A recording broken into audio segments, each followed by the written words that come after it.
Ist der Dude, der den Lehrer gespielt hat, dein echter Lehrer gewesen? Was hast du für eine Note bekommen? Hast du die Geschichte selber erlebt? Dort sind eigentlich schon auch ein paar Tränen wirklich echt.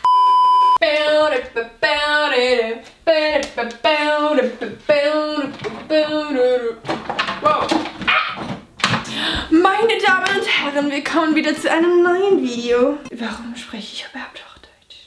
Hallo zusammen und herzlich willkommen zu einem neuen Video. Ich hoffe, euch geht's gut. Mir geht's gut. Ich bin wieder gut gelohnt. Es tut mir leid, es ist 7:30 und ich bin wieder ein bisschen auftreten. Genau. Ich freue mich richtig auf das Video, weil es geht um den Kurzfilm, den ich vor einer Woche hochgeladen habe, also um meine Maturarbeit. Und das wird so ein bisschen ein Laber-Video. Ich will euch so ein paar Sachen erzählen, wie es genau ausgesehen hat, wie es abgelaufen ist, dies, das, Ananas und alles coole Ding. Also ich würde sagen, holt euch Snacks, holt euch Essen, macht es euch gemütlich und viel Spaß mit dem Video. Ich würde sagen, wir labern gar nicht so viel, sondern fangen wir doch mal mit dem Video an. Let's go! Ihr habt mir ganz viele Fragen auf Instagram stellen und die will ich jetzt auch beantworten und einfach sonst noch ein paar Nebensachen erzählen. Ich habe zwar Notizen gemacht und ich habe es vergessen und ich habe absolut keine Lust zum Aufstehen. Genau. Und darum, ich fange gerade mal mit der ersten Frage an. Und zwar ist das, wann hast du mit deiner Arbeit angefangen? Überhaupt für die, die es nicht wissen, das war meine Maturarbeit. Also ich gehe ins Gymnasium, ich bin jetzt im letzten Jahr und wir müssen eine Abschlussarbeit machen und nachher kommen dann noch Prüfungen. Also nicht, dass ihr das verwechselt, weil die Prüfung habe ich erst im Mai dann und die Abschlussarbeit habe ich jetzt schon gehabt, dass man die wie vorarbeitet. Ich kann so viel sagen, für die jetzt auch irgendwann demnächst ihre Abschlussarbeit planen müssen, nehmt ein Thema, das euch interessiert, das ihr auch sonst schon macht, das ihr gerne macht, das euch Spass macht. Und bei mir war es auch so, also ich habe zum Beispiel so ein Mindmap gemacht, was ich genau machen will. Und bei mir hat es dann mehrere Sachen gegeben in Richtung das Thema Jugend, weil das sind Sachen, die mich sehr interessieren. Aufklärung, Liebe, dies, das. Aber auch eben Film, YouTube, Social Media. Und ich kann das irgendwie so ein bisschen kombinieren. Und dann bin ich halt auf die Idee gekommen, einen Kurzfilm zu machen. Aber ja, angefangen hat das im Februar, also dann hat es so ein bisschen gestartet. Wir haben nämlich einen Lehrer suchen von unserer Schule und dann haben wir eigentlich anfangen. Bei mir war halt noch ein zusätzliches Problem, dass ich dann gerade in Quarantäne gekommen bin. Also nicht nur ich, es war halt Lockdown. Und dann war es schon schwierig, weil man nicht genau gewusst hat, ja gut, kann ich überhaupt einen Kurzfilm filmen mit so vielen Leuten? Weil ich hatte genau schon meine Idee in meinem Kopf gehabt. Ich habe ganz genau gewusst, ich will einen kurzen Spielfilm machen, ich will ihn mit einer Klasse machen, dies, das, einfach so, weil ich das kombinieren will. Ich will das Thema Jugend so ein bisschen haben, Problem, Liebe, dies, das und eben auch einen Film und nicht einfach irgendwie eine Dokumentation, sondern wirklich einen Spielfilm. Eine Frage, die auch sehr viele Leute gefragt haben, und zwar, hast du die Geschichte selber erlebt? Auch viele Leute haben in die Kommentare geschrieben, dass sie sich selber identifizieren können mit der Ella. Und ja, bei mir ist es auch so, aber grundsätzlich ist die ganze Idee, das ganze Konzept, wie Depressionen im Video aufgebaut sind, von einer Kollegin von mir. Sie hat Depressionen und ich bin sehr eng mit ihr und ich habe das wie live miterlebt in dem Sinne. Mich hat das mega mitgenommen. Aber ja, ich will jetzt mal sagen, so genau wie sie habe ich es jetzt nicht erlebt. Aber ich habe auch viele Parallelen von meinem Leben, so will ich jetzt mal so behaupten. Was war am schwierigsten gewesen? Filmen, schneiden, ein Drehbuch schreiben, eine Idee haben. Ich muss sagen, ich habe, glaube ich, alles mega unterschätzt, sowohl eine Idee haben. Ich habe gedacht, ja easy, machen wir schnell ein Skript und dann eine Geschichte erfinden und dann filmen.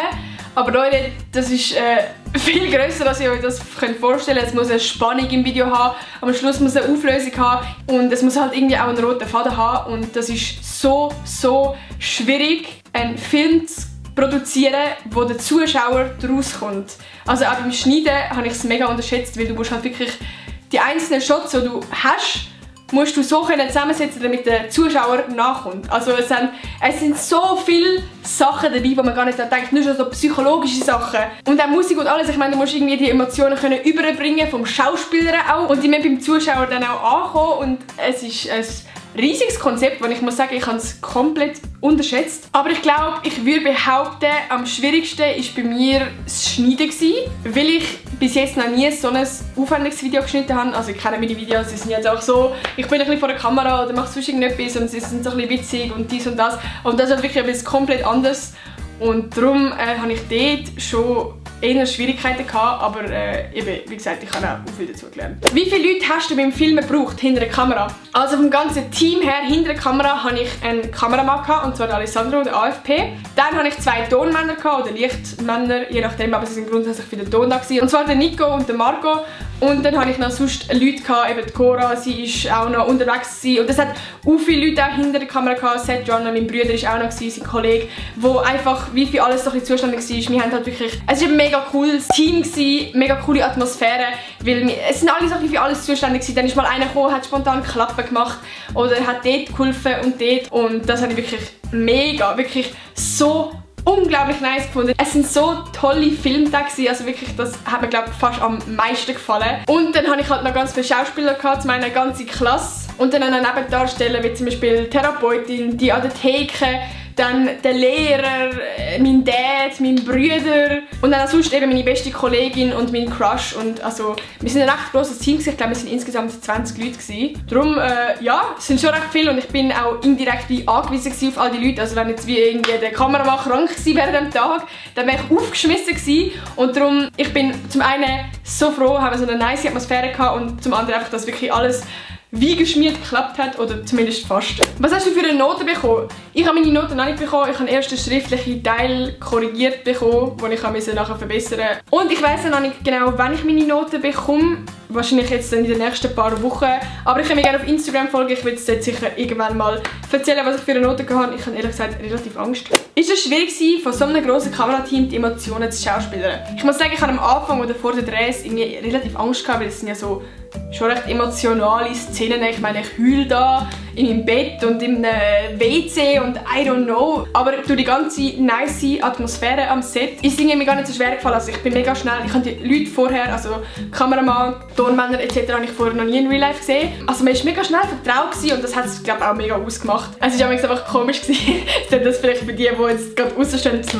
Aber wenn du so fertig gedreht hast, wie zum Beispiel die Hausszene, dann habe ich das Gefühl, es ist jetzt mega komisch, weil ich bin da so mit Tränen da und es ist einfach so fertig und dann so, ja okay gut, nächste Szene, so gerade jetzt, das war irgendwie ganz lustig gewesen. Hast du wirklich gekühlt oder einfach Wasser oder weiss ich was? Das ist eine lustige Frage. Also es hat wie so 2 Optionen gegeben. Hauptsächlich habe ich eigentlich einfach diesen gemacht, also so ein bisschen rumgewedelt. Und die zweite Möglichkeit war, dass ich ein Zwiebeln auf meine Augen gegeben habe. Und als ich im Bett war, dann habe ich weiß nicht, ob ihr es seht, ich habe AirPods drin, habe traurige Musik gehört. Dort sind eigentlich schon auch ein paar Tränen wirklich echt, weil du einfach voll in dieser Rolle drin bist. Aber eben das mit dem Winden, ich kann euch sonst mal das zeigen, vielleicht kann ich jetzt anfangen zu heulen. Das ist jetzt richtig weird, aber egal. Man muss irgendwie so wedeln, raufschauen und dann so ein bisschen warten und dann fängt es aber auch in die Augen. Und dann halt auch etwas Trauriges denken. Und dann brüllt man. Ja. Wie hat der Can mitgewirkt? Der Can ist eigentlich so ein bisschen der All-Boy, wie sagt man dem? Keine Ahnung, aber er hat so ein bisschen überall geholfen. Und darum, er hat mir von Anfang an auch so Tipps gegeben und dies und das. Und ich konnte ihn jederzeit fragen, wenn ich irgendeine Frage hatte. Oder wenn ich einfach einen Nervenzusammenbruch hatte, weil ich nicht weitergekommen bin. Und er hat mich wirklich mega unterstützt und ich bin mega froh, dass ich ihn hatte. Genau. Ist der Dude, der den Lehrer gespielt hat, dein echter Lehrer gewesen? Übrigens, ihr nächstes Video. Danke vielmals. Oh mein Gott, es sind auch so ein paar Leute in die Kommentare geschrieben, so, der hat das Tanktop an, ist ja voll nicht realitätsgetreu. Leute, das war mein echter Physiklehrer gewesen. Und er hat everyday so Sachen angehabt. Also ich weiß nicht, ob das bei anderen Schulen irgendwie verboten ist oder I don't know, aber bei uns ist der immer so rumgelaufen und darum ist es für mich jetzt auch nicht speziell gewesen, dass ein Lehrer das anhat, wenn ihr wisst, was ich meine. Das ist mir erst aufgefallen, als das die Leute kommentiert haben. Ja. Hast du mehr Szenen geplant für die Story? Ja, ich habe mehr Szenen geplant. Zum einen ist die Therapeutin, also die ganze Szene, wo ich mit der Therapeutin war, viel ausführlicher gewesen. Aber ich habe es zum einen einfach rausgeschnitten, weil alles, was ich gesagt habe, das hat sich nachher wiederholt, indem ich es gespielt habe. Zum anderen haben wir dort mega Stress gehabt, weil das ist die letzte Szene, also bei der Therapie ist die letzte Szene, die wir gedreht haben. Und dann haben wir nur einen Durchgang gemacht, also wir haben das einmal gefilmt und nachher fertig gewesen. Darum habe ich es rausgeschnitten. Und die andere Szene war, dass in der Geschichte eigentlich so weit gegangen wäre, dass Ella einen Zirkel genommen hat und sich hätte verletzen wollen.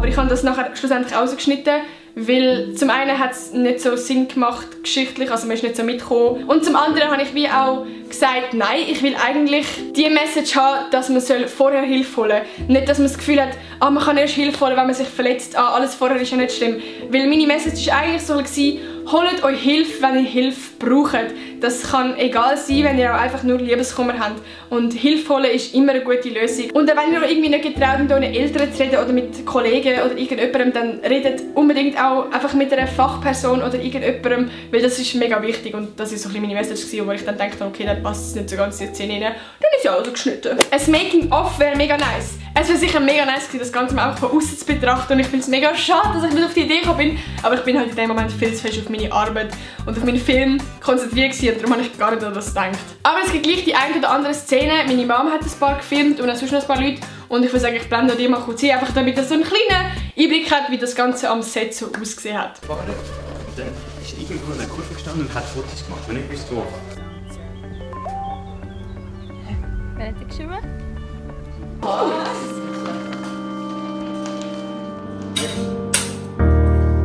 In der Berufsschule habe ich heute Noten zurückbekommen von Mathe.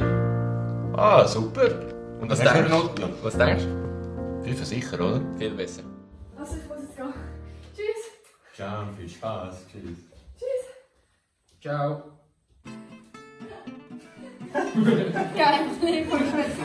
Ich muss sagen, Schluss am Ende. Ich bin vollkommen zufrieden. Ich bin mega glücklich, dass ich fertig bin, dass ich das vollendet habe. Und jetzt muss ich nur noch den Vortrag machen und ich komme noch meine Noten über. Ich bin mega happy und ich danke allen Leuten, die mir bei diesem Projekt beigestanden sind, mir geholfen haben, alle Kraft mitgegeben haben. Und ich hätte das nie gedacht, dass das gleich so ein nice Projekt hätte werden können. Ja, das sind meine schönen Abschlussworte. Genau. Ich hoffe, es hat euch gefallen. Gebt doch unbedingt einen Daumen nach oben, wenn es euch gefallen hat. Ich muss wieder etwas trinken. Oh mein Gott. Vergessen nicht, mich zu abonnieren und ganz wichtig, Glocke aktivieren. Und ich würde sagen, wir sehen uns am nächsten Sonntag wieder.